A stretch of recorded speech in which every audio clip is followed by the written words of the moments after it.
ideology still is there. It still exists.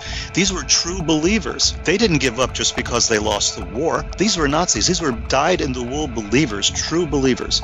So when they fled over the rat lines, they took their beliefs with them. You know, they lost the war, but they won the peace. Since World War II, the amount of influence of Nazi ideology around the world has not decreased at all. I mean, if anything, it's increased.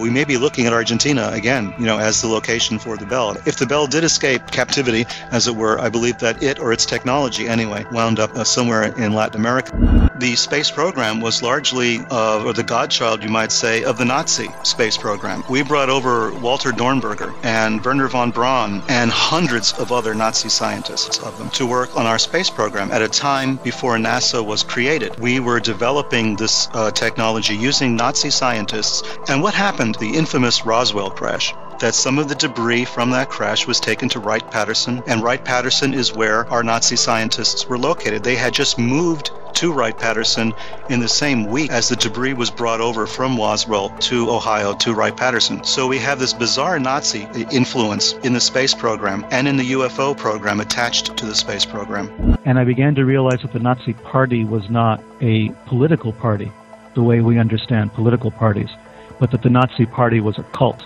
And if you look at it from that point of view, you can understand the true nature of this kind of evil, because the Nazi Party they're not going to go away simply because they lost the war.